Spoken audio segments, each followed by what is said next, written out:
اللہ الرحمن الرحیم سبحانک لا علم لنا الا ما علمتنا انک انت العلیم الحکیم۔ عزیز طالبات، السلام علیکم ورحمۃ اللہ وبرکاتہ۔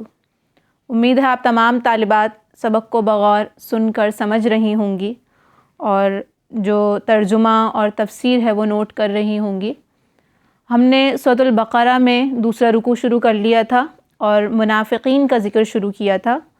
5 آیات منافقین سے متعلق پڑھ چکے تھے، آگے بھی ذکر منافقین ہی کا پڑھیں گے۔ دیکھیے آیت، اعوذ باللہ من الشیطان الرجیم، بسم اللہ الرحمن الرحیم۔ وَإِذَا قِيلَ لَهُمْ، اور جب ان سے کہا جائے، وَإِذَا، اور جب قیلا کہا جاتا ہے، قیلا ماضی واحد مذکر غائب کا صیغہ ہے، لہم ان سے، آمنو کیا کہا جاتا ہے، آمنو ایمان لے آؤ، آمنو امر جمع مذکر کا صیغہ ہے، تم سب ایمان لے آؤ، کما جس طرح، کاف یہ تشبیہ کے لیے آتا ہے، جس طرح، ما آمن الناس ایمان لائے ہیں اور لوگ، کما آمن الناس، آمنا ماضی واحد مذکر غائب کا صیغہ ہے، الناس لوگ، قالو تو کہتے ہیں، کون کہتے ہیں، منافقین کہتے ہیں، ماضی جمع مذکر غائب کا صیغہ ہے، وہ سب کہتے ہیں یعنی منافقین کہتے ہیں، انؤمنو، آ یہ استفہام کے لیے سوال کے لیے آتا ہے، آ کیا، نؤمنو ہم ایمان لے آئیں، نؤمنو مضارع جمع متکلم کا صیغہ ہے، ہم ایمان لے آئیں، کما جس طرح، جیسا کہ، آمن السفہاء، آمنا ایمان لائے، السفہاء سفیہ کی جمع ہے، بے وقوف کو کہا جاتا ہے سفیہ، آمنا ماضی واحد مذکر غائب کا صیغہ ہے، جیسا کہ ایمان لائے بے وقوف، الا خبردار، انہم بلا شبہ وہ، ہم السفہاء وہی بے وقوف ہیں، ولکن لا یعلمون مگر وہ جانتے نہیں۔ اس آیت مبارکہ میں اس بات کا ذکر کیا گیا کہ منافقین کے سامنے صحیح ایمان کا ایک معیار رکھا گیا۔ کیا کہا گیا منافقین کو، آمنو کما آمن الناس، ایمان لاؤ جیسے اور لوگ ایمان لے آئے۔ اس میں لفظ ناس، اس سے مراد مفسرین، جمہور مفسرین کے اتفاق سے صحابہ کرام رضوان اللہ عنہم اجمعین ہیں۔ تمام مفسرین کا اتفاق ہے کہ الناس سے مراد یہاں پر صحابہ کرام ہیں، کیونکہ وہی حضرات ہیں جو نزول قرآن کے وقت ایمان لائے تھے، کہ اللہ تبارک و تعالیٰ کے نزدیک صرف وہی ایمان معتبر ہے جو صحابہ کرام رضوان اللہ عنہم اجمعین کے ایمان کی طرح ہو، یعنی جن چیزوں میں، جن کیفیات کے ساتھ ان کا ایمان ہے، اسی طرح کا ایمان دوسروں کا ہوگا تو اسے ایمان کہا جائے گا، ورنہ نہیں کہا جائے گا۔ اس سے معلوم ہوا کہ صحابہ کرام رضی اللہ عنہم ورضوا عنہ، ان کا ایمان ایک کسوٹی ہے جس پر باقی ساری امت کے ایمان کو پرکھا جائے گا۔ جو اس کسوٹی پر صحیح نہ ہو اس کو شرعاً ایمان اور ایسا کرنے والے کو مومن نہیں کہا جائے گا۔ اس کے خلاف کوئی عقیدہ اور عمل،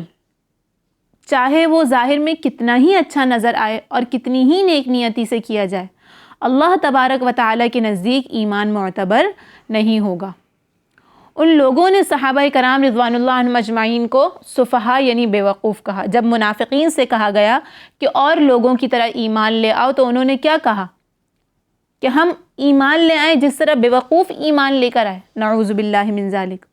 اور یہی ہر زمانے کے گمراہ لوگوں کو طریقہ ہوتا ہے کہ وہ نبی کو اور نبی کے ساتھیوں کو بے وقوف کہتے ہیں،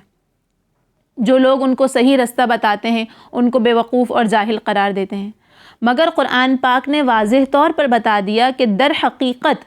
ایسا کہنے والے، یہ منافقین جو مؤمنین کو، صحابہ کرام کو بے وقوف کہتے ہیں، ایسا کہنے والے لوگ خود بے وقوف ہیں کہ وہ کھلی نشانیوں پر ایمان نہیں رکھتے۔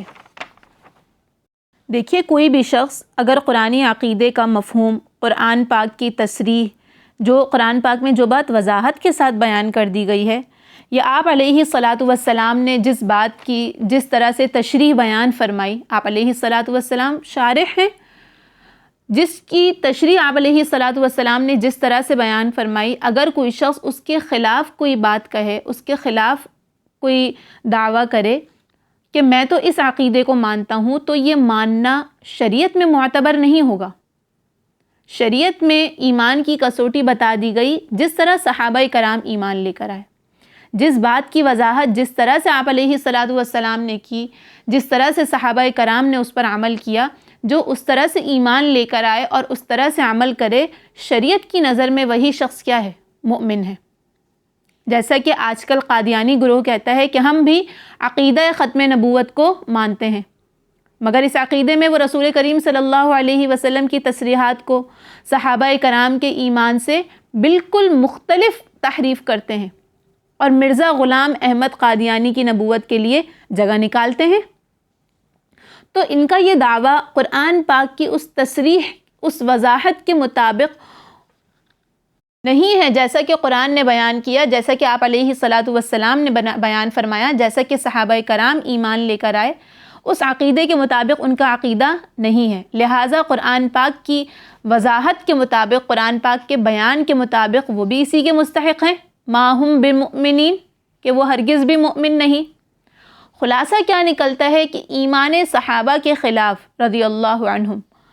کوئی شخص کسی عقیدے کا نیا مفہوم بنا لے اور اس عقیدے کے پابند ہونے کی وجہ سے وہ اپنے آپ کو مسلمان بتلائے اور مسلمانوں کے نماز روزے میں شریک بھی ہو، مگر جب تک وہ قرآن پاک کے بتائے ہوئے معیار کے مطابق ایمان نہیں لائے گا، اس کا ایمان صحابہ کرام رضوان اللہ عنہم اجمعین کی طرح نہیں ہوگا، اس وقت تک قرآن پاک کی اصطلاح میں وہ مومن نہیں کہلائے گا۔ قرآن پاک نے کلی قاعدہ بیان کر دیا کہ ایمان وہی معتبر ہے جو صحابہ کرام جیسا ہو۔ اگلی آیت مبارکہ دیکھیے، وَإِذَا، اور جب، لَقُوا، وہ ملتے ہیں، جمع مذکر غائب، ماضی جمع مذکر غائب کا صیغہ ہے، ملنے کو کہا جاتا ہے۔ الَّذِينَ، ان لوگوں سے، آمنوا، جو ایمان لے آئے، قالوا، تو کہتے ہیں، کون کہتے ہیں؟ منافقین کہتے ہیں، آمنا، ہم ایمان لائے ہیں۔ آمنا ماضی جمع متکلم کا صیغہ ہے۔ وَإِذَا خَلَوْا، وَإِذَا، اور جب، خلو، وہ تنہا ہوتے ہیں۔ خلو ماضی جمع مذکر غائب کا صیغہ ہے، منافقین کے لیے ہے کہ جب منافقین تنہا ہوتے ہیں۔ اِلیٰ شیاطینہم، اپنے شیاطین کے ساتھ، اپنے شیطانوں کے ساتھ۔ ہم، یہ ہم لوٹ رہی ہے ضمیر منافقین کی طرف۔ قالو، تو کہتے ہیں، انا، بلا شبہ ہم، معکم، تمہارے ساتھ ہیں، مع ساتھ، کم تمہارے، انما، بلا شبہ، نحن، ہم تو، مستہزئون، مذاق کرنے والے ہیں۔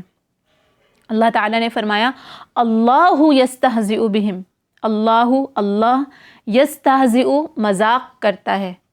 یستہزئ یہ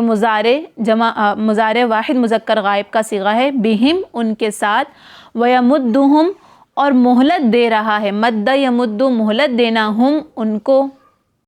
یہ مہلت کس چیز میں ہے؟ فی طغیانہم، ان کی نافرمانی میں، فی میں طغیان، سرکشی، نافرمانی، ہم، ان کی، یعمہون، کے بہک رہے ہیں، بھٹکے جا رہے ہیں، یعمہون مضارع جمع مذکر غائب کا صیغہ ہے۔ ان آیات میں، پہلی آیت میں تو منافقین کے نفاق اور ان کی جو یہ دو رخی پالیسی ہے اس کا ذکر کیا گیا کہ یہ لوگ جب مسلمانوں سے ملتے ہیں تو کہتے ہیں کہ ہم مؤمن، ہم مسلمان ہو گئے، اور جب اپنی قوم کے کافر لوگوں سے ملتے ہیں تو کہتے ہیں ہم تو تمہارے ساتھ ہیں اور تمہاری قوم کے فرد ہیں، اور مسلمانوں کے ساتھ تو محض مذاق میں، استہزاء کے لیے، یعنی ان کو بیوقوف بنانے کے لیے ملتے ہیں۔ اذا خلو الی شیاطینہم، جب اپنے شیاطین کے ساتھ تنہائی میں ملتے ہیں۔ شیاطین سے مراد یہاں وہ سردار ہیں جو ان منافقین کی سازشوں میں ان کے سربراہ اور رہنما کی حیثیت رکھتے تھے۔ تو یہ مؤمنین کو دھوکہ دینے کے لیے بظاہر کہتے تھے کہ ہم مؤمن ہیں، ہم مسلمان ہیں، در حقیقت یہ مسلمان نہیں تھے، اور اس بات کا اقرار وہ خود اپنے شیاطین کے سامنے، اپنے سرداروں کے سامنے، اپنے سربراہ کے سامنے کیا کرتے تھے۔ اگلی آیت میں فرمایا، اللہ یستہزئ بہم، کہ اللہ ان کے ساتھ مذاق کرتا ہے۔ یعنی ان کی یہ جو احمقانہ گفتگو ہے، یہ جو ان کی احمقانہ بات ہے کہ مؤمنین سے ملتے ہیں تو انہیں کچھ کہتے ہیں، اور اپنے جو سردار ہیں ان سے جب ملتے ہیں، اپنی قوم کے جو کافر ساتھی ہیں ان کے، جب ان سے ملتے ہیں تو انہیں کہتے ہیں کہ ہم مؤمنین کو بیوقوف بنانے کے لیے ملتے ہیں۔ اس بات کا جواب اللہ تعالیٰ نے دیا کہ یہ بے شعور لوگ، یہ بیوقوف لوگ سمجھتے ہیں کہ ہم تو مسلمانوں کو بیوقوف بناتے ہیں، ہم تو مسلمانوں کے ساتھ استہزاء کرتے ہیں اور ان کو بیوقوف بنا رہے ہیں، حالانکہ در حقیقت یہ لوگ خود بیوقوف بن رہے ہیں۔ اللہ تعالیٰ نے فرمایا نا وَيَمُدُّهُمْ فِي طُغْيَانِهِمْ، کہ اللہ نے ان کی رسی دراز کر رکھی ہے، یعنی ان کو اللہ تعالیٰ نے چھوٹ دی ہوئی ہے، ابھی ان کو ڈھیل دی ہوئی ہے کہ ان کے دوغلے پن کے، ان کے اس نفاق کی فوری سزا ان کو دنیا میں نہیں مل رہی، اور اس وجہ سے کہ انہیں سزا نہیں مل رہی وہ یہ سمجھ رہے ہیں کہ ہماری تدبیر تو، ہمارا یہ بیوقوف بنانا تو کام آ گیا، ہم تو کامیاب ہو گئے، اور وہ اس وجہ سے مزید گمراہی میں پختہ ہوتے جا رہے ہیں۔ ہوگا کیا کہ اللہ تبارک و تعالیٰ کی سنت ہے کہ اللہ تعالیٰ ڈھیل دیتے ہیں، اللہ تعالیٰ موقع دیتے ہیں سمجھنے کا، سنبھلنے کا، لیکن جب کوئی نہیں سمجھ رہا ہوتا اور مزید اپنی گمراہی میں پختہ ہوتا چلا جاتا ہے تو ایک دم اللہ تعالیٰ کی طرف سے پکڑ آتی ہے، اللہ کا عذاب آتا ہے۔ اس عذاب نہ آنے کی وجہ سے اس وقت وہ غفلت میں پڑے ہوئے ہیں، اپنی سرکشی میں بڑھتے جا رہے ہیں، لیکن آخرت میں انہیں ایک دم پکڑ لیا جائے گا۔ یہ جو فرمایا اللہ یستہزئ بہم، کہ اللہ ان کے ساتھ مذاق کرتا ہے، تو دیکھیں اللہ کا یہ عمل کہ ان کو اللہ تعالیٰ نے ڈھیل دی ہوئی ہے، وہ اپنی غفلت میں مزید بڑھ رہے ہیں اور اچانک اللہ تعالیٰ ان کو پکڑیں گے، ان پر عذاب آئے گا اللہ کا، چونکہ یہ کرنا ان کے استہزاء، ان کے مسلمانوں کو بیوقوف سمجھنے اور بیوقوف بنانے اور دھوکہ دینے کے نتیجے میں ہوگا، اس لیے اللہ تعالیٰ نے اس عمل کو استہزاء سے تعبیر فرمایا، اللہ یستہزئ بہم، کہ وہ تو سمجھ رہے ہیں کہ ہم بیوقوف بنا رہے ہیں، حالانکہ ایسا نہیں ہے، وہ تو خود بیوقوف ہیں کہ وہ اللہ تعالیٰ کی طرف سے دی ہوئی اس ڈھیل کو سمجھ نہیں رہے اور مزید غفلت میں پڑے جا رہے ہیں۔ آگے فرمایا اولئک، یہی وہ لوگ ہیں، الذین، جنہوں نے اشتروا، خرید لی، اشتروا الضلالۃ، اشتروا ان لوگوں نے خرید لی، ماضی جمع مذکر غائب کا صیغہ ہے، الضلالۃ، کیا چیز؟ گمراہی، بالہدی، کس کے بدلے میں؟ ہدایت کے بدلے میں، فما ربحت، پس نفع نہ دیا، پس ما نہیں، ربحت نفع دینا، ماضی واحد مؤنث غائب کا صیغہ ہے، تجارتہم، کس چیز نے نفع نہیں دیا؟ تجارتہم، ان کی تجارت نے، وما کانوا، اور ما کانوا، نہیں ہوئے، مہتدین، راہ پانے والے، ہدایت پانے والے۔ اس آیت مبارکہ میں منافقین کے اس حال کا ذکر ہے کہ انہوں نے اسلام کو بھی قریب سے دیکھا۔ آپ نے یہ بات پڑھی کہ منافقین بظاہر اسلام کا دعویٰ کرتے تھے، تو انہوں نے اسلام کا بھی مزہ چکھا اور کفر میں پہلے سے مبتلا ہی تھے، پھر کفر اور اسلام دونوں کو دیکھنے اور سمجھنے کے بعد انہوں نے اپنی ذلیل دنیاوی اغراض کی خاطر اسلام کے بدلے میں کفر کو ترجیح دی۔ ان کے پاس ان کے اس عمل کو قرآن پاک نے تجارت کا نام دیا، اور تجارت کا نام دے کر یہ بات بتلائی کہ ان لوگوں کو تو تجارت کا بھی سلیقہ نہیں آیا کہ بہترین اور قیمتی چیز یعنی ایمان دے کر ردی اور گھٹیا اور تکلیف دہ چیز یعنی کفر کو انہوں نے خرید لیا۔ اسی کو فرمایا اشتروا، کہ انہوں نے خرید لی گمراہی، یعنی انہوں نے کفر کو اختیار کیا، کس کے بدلے میں؟ ہدایت یعنی ایمان کے بدلے میں۔ تو ان کی یہ تجارت، یہ ان کے لیے کوئی نفع بخش نہیں ہے، کیونکہ وہ ایمان لانے والے نہیں ہیں تو وہ ہدایت پانے والے نہیں ہیں۔ جب وہ ہدایت پانے والے نہیں ہیں تو ان کی اس تجارت کا نتیجہ جو انہوں نے صحیح نہیں کی، آخرت کا دائمی عذاب ان کے لیے ہوگا۔ اگلی آیات میں اللہ تبارک و تعالی نے منافقین کو مثال کے ساتھ سمجھایا۔ مثلہم، فرمایا ان کی مثال، کمثل الذی، اس شخص کی طرح ہے، کمثل اس کی طرح ہے، الذی جس نے، استوقدا جلائی، نارن آگ، استوقدا ماضی واحد مذکر غائب کا صیغہ ہے، کیا جلائی؟ آگ جلائی، فلما پس جب، اضاءت روشن کر دیا، کس نے؟ آگ نے۔ ماضی واحد مؤنث غائب کا صیغہ ہے اضاءت، آگ نے روشن کر دیا، ما حولہ اپنے ارد گرد کو، یعنی آگ لگنے کی وجہ سے آگ کا ارد گرد جو ہے جب وہ روشن ہو گیا، ذہب اللہ بنورہم تو لے لی اللہ نے بنورہم ان کی روشنی، وترکہم اور چھوڑ دیا، ترکا ماضی واحد مذکر غائب کا صیغہ ہے، کس کو چھوڑ دیا؟ ہم ان کو، منافقین کو، فی ظلمات اندھیروں میں، ظلمتن کی جمع ہے ظلمات، اندھیروں کو کہا جاتا ہے، لا یبصرون کہ اب وہ نہیں دیکھ سکتے، کون نہیں دیکھ سکتے؟ منافقین نہیں دیکھ سکتے، مضارع جمع مذکر غائب کا صیغہ ہے، یبصرون لا نہیں کے لیے آیا ہے،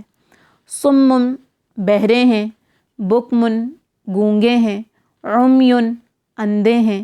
فہم لا یرجعون پس وہ نہیں لوٹیں گے،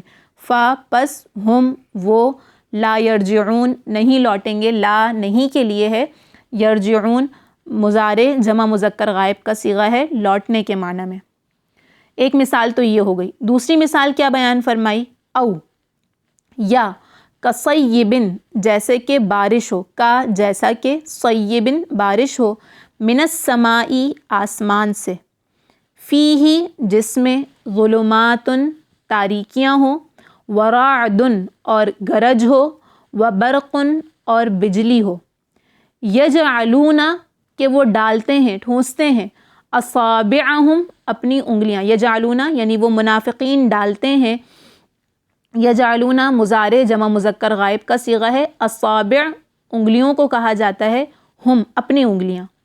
فی آذانہم اپنے کانوں میں، فی میں، آذان اذنن کی جمع ہے، کانوں کو کہا جاتا ہے، ہم اپنے کانوں میں، من الصواعق بجلی کی کڑک کے ڈر سے، بجلی کی کڑک کی وجہ سے، حذر الموت موت کے ڈر سے، حذر موت ڈر، الموت موت موت کے ڈر سے،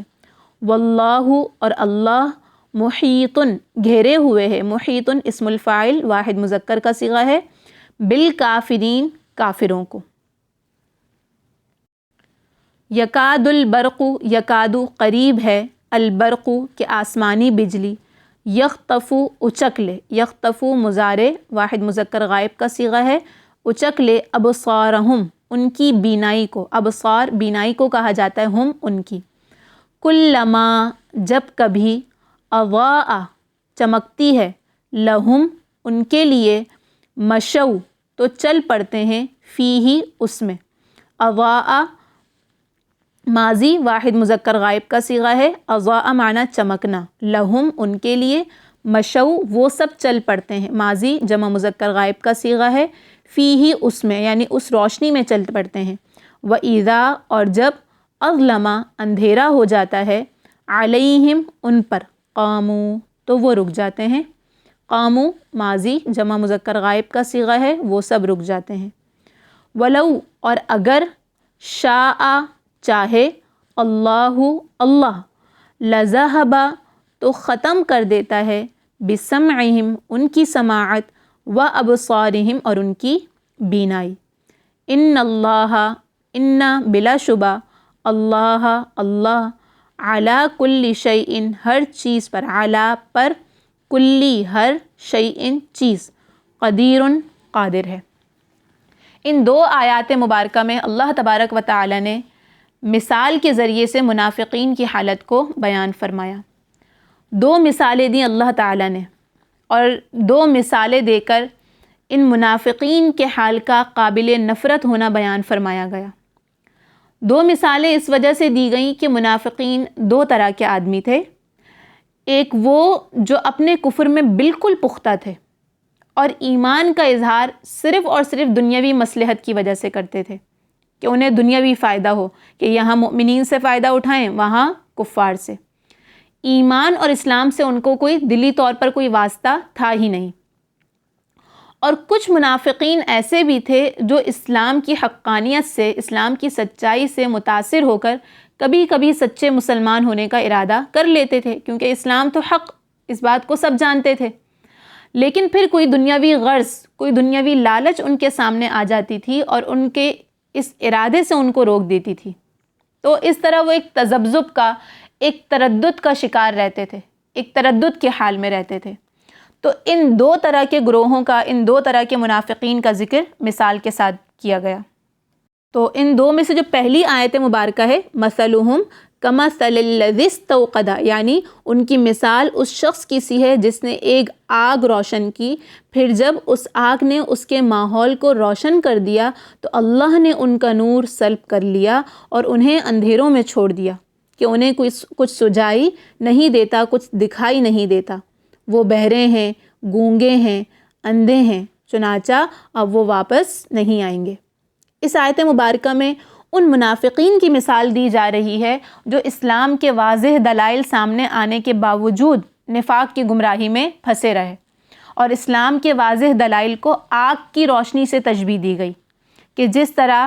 آگ کی روشنی سے ماحول کی سب چیزیں صاف نظر آنے لگتی ہیں، اسی طرح اسلام کے دلائل سے حقیقت ان پر واضح ہو گئی تھی۔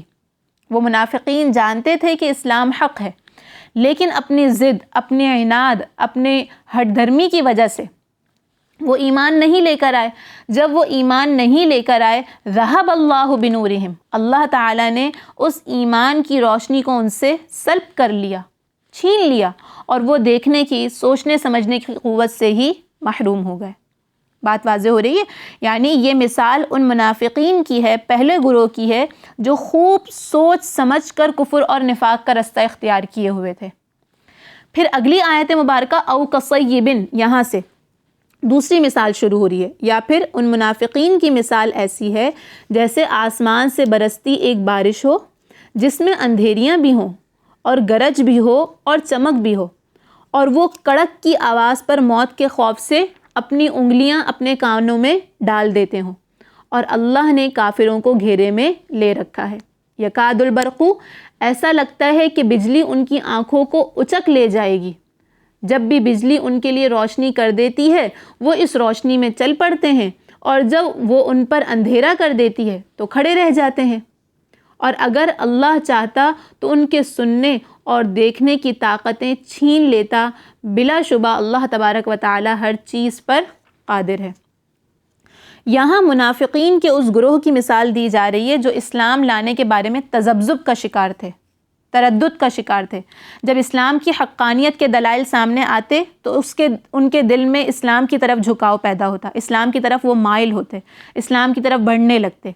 لیکن جب اسلامی احکام کی ذمہ داریاں اور حلال اور حرام کی باتیں سامنے آتی، جب ان کو عمل کا موقع آتا تو وہ اپنی خود غرضی کی وجہ سے رک جاتے، عمل نہیں کر سکتے تھے، کیونکہ ایمان کا جو نور تھا وہ دل میں نہیں تھا۔ تو یہاں اسلام کو ایک برستی ہوئی بارش سے تشبیہ دی گئی، اور اس میں کفر و شرک کی جو خرابیاں ہیں ان کا جو بیان ہے وہ اندھیروں سے کیا گیا۔ کفر و شرک پر عذاب کی جو دھمکیاں دی گئی ہیں، اللہ تبارک و تعالیٰ نے جو عذاب سے ڈرایا ہے اسے گرج چمک سے تشبیہ دی گئی۔ جب یعنی قرآن پاک نے حق کے جو دلائل ہیں اور حق کو تھامنے والوں کے لیے جو جنت کے وعدے کیے گئے ہیں انہیں بجلی کی روشنی سے تشبیہ دیا گیا، یعنی جب ان کو ڈرایا جاتا ہے تو وہ کیا کرتے ہیں؟ موت سے ڈر جاتے ہیں، اور جو جنت کے جو وعدے ہیں اسے بجلی کی روشنی سے تشبیہ دیا گیا کہ جب یہ روشنی ان کے سامنے چمکتی ہے اور وہ اسلام کی طرف مائل ہوتے ہیں تو وہ چلنے لگ جاتے ہیں، وہ چل پڑتے ہیں، مگر جب کچھ دیر میں ان کی خواہشات کی تاریکیاں ان پر چھا جاتی ہیں تو پھر وہ کیا ہو جاتے ہیں؟ پھر وہ کھڑے رہ جاتے ہیں، پھر وہ عذاب میں آ جاتے، پھر وہ عمل سے رک جاتے ہیں۔ بات واضح ہو رہی ہے آپ کو؟ اور یہ فرمایا واللہ محیط بالکافرین، اور اللہ نے کافروں کو گھیرے میں لے رکھا ہے، یعنی جب یہ کفر اور فسق پر جو عذاب کی وعیدیں جب انہیں سنائی جاتی ہیں اور وہ اپنے کان بند کر لیتے ہیں اور یہ سمجھتے ہیں کہ کان بند کر کے ہم عذاب سے محفوظ ہو گئے، ایسا نہیں ہے۔ اللہ تبارک و تعالی نے ان تمام کو اپنے گھیرے میں لے رکھا ہے، وہ اللہ تعالیٰ کے عذاب سے بچ نہیں سکتے۔ بلا شبہ اللہ تعالیٰ ہر چیز پر قادر ہے۔ یہاں تک منافقین کا تذکرہ تھا، 3 گروہوں کا تذکرہ آیا، مومنین کی صفات بیان کی گئیں، پھر کفار کا، اور ایک طویل ذکر منافقین کا تھا۔ اب آگے اللہ تبارک و تعالیٰ کی عبادت کا ذکر ہے جس کا خطاب تینوں کی تینوں گروہوں کو کیا گیا۔ انشاءاللہ یہ ہم اگلے سبق میں پڑھیں گے۔ اللہ پاک ہمیں قرآن پاک کو کما حقہ پڑھنے، سمجھنے اور عمل کرنے کی توفیق عطا فرمائے۔ آمین وآخر دعوانا ان الحمد للہ رب العالمین سبحانک اللہم وبحمدک نشہد ان لا الہ الا انت نستغفرک ونتوب الیک